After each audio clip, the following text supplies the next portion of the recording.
well, this could have been like 3 movies. Yeah, yeah, yeah. Did you ever consider doing that? No, it was always one. I mean, I always wanted to make a triptych. You know, my idea was to make a Blue Valentine. I considered to be a duet, and I wanted this movie to be a triptych.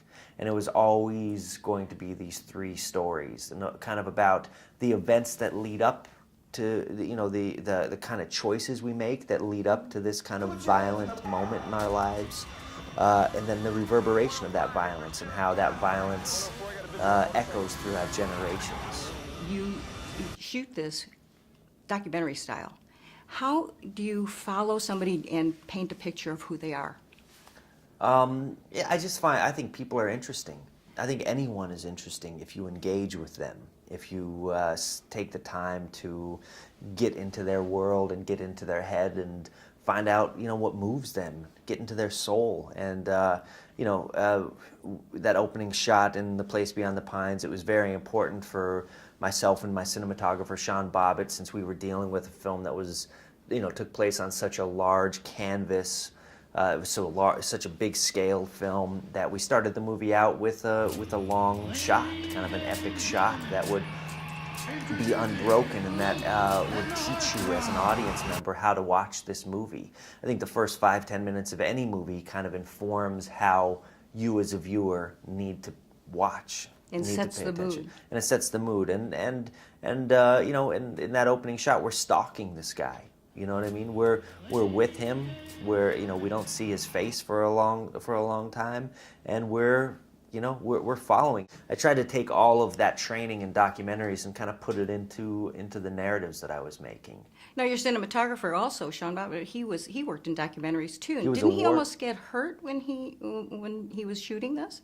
Yes, he was a war photographer for 8 years and just a cinema warrior. He would always go into scenes. I remember the one scene where Ryan throws up in the back of a U-Haul truck early on. Sean intuitively, I don't know what made him do it, but to get the better shot, he kneeled in Ryan Gosling's vomit.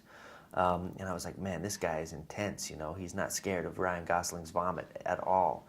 And so we were shooting this opening scene, and this long 5-minute shot that goes, from Luke Glanton's, Ryan Gosling's trailer through a carnival into a circus tent, and then into this globe of death where these motorcycles,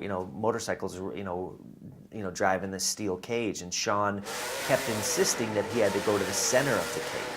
He kept saying, Derek, we must go to the center at the end. I said, well, it's tight in there, and you're a man of stature, so. If you insist on going to the center, just protect yourself, wear protection, wear a helmet, wear some armor. So he did.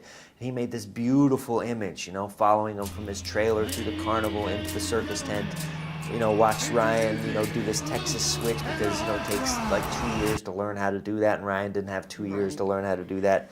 So there's this Texas... Very well done. Yeah, thank you. There's this Texas switch that happens, and Sean follows the motorcycle riders into the globe of death. The cage closes, throttles revving. All of a sudden, these motorcycles start going in circles, and I'm watching on my monitor and just thinking, this is amazing, looks beautiful. And all of a sudden, my monitor went static.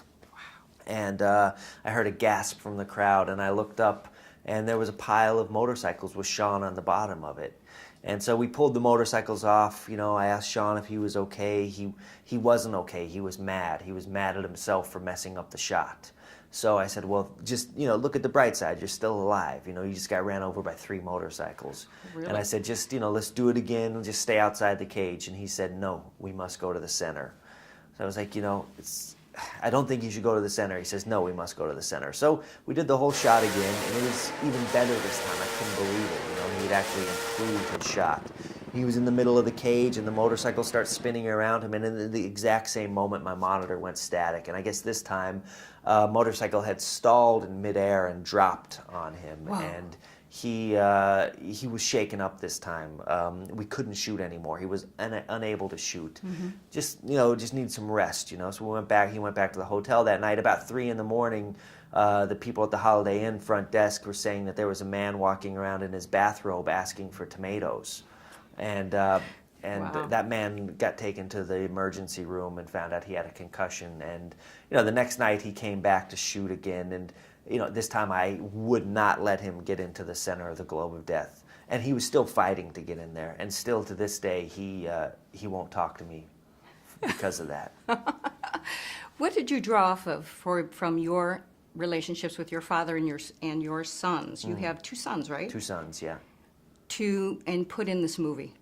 I write from a very personal place. As a writer, I try to take all my fears, all my vulnerabilities, all my dreams, all the things that scare me, all the things that inspire me, and put them into movies. In 2007, my wife was pregnant with our 2nd son, and I was just really felt that weight of responsibility of becoming a father again, and the responsibility of this life that was going to come into the world. And I was thinking about how clean this baby was going to be that was going to come into the world. And I was thinking, me as a human being, and all the sins I had all the sins I had committed, and all of the stain of my life, and thinking that I didn't want that to go through to him. And that's why you put the certain scenes in the movie?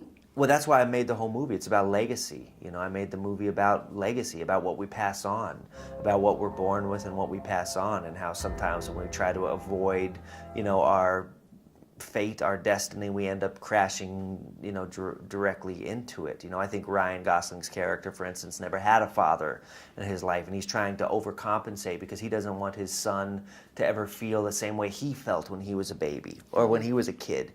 That feeling of absence, and so he overcompensates, doesn't want, but he ends up, he doesn't have any tools to do it the other way.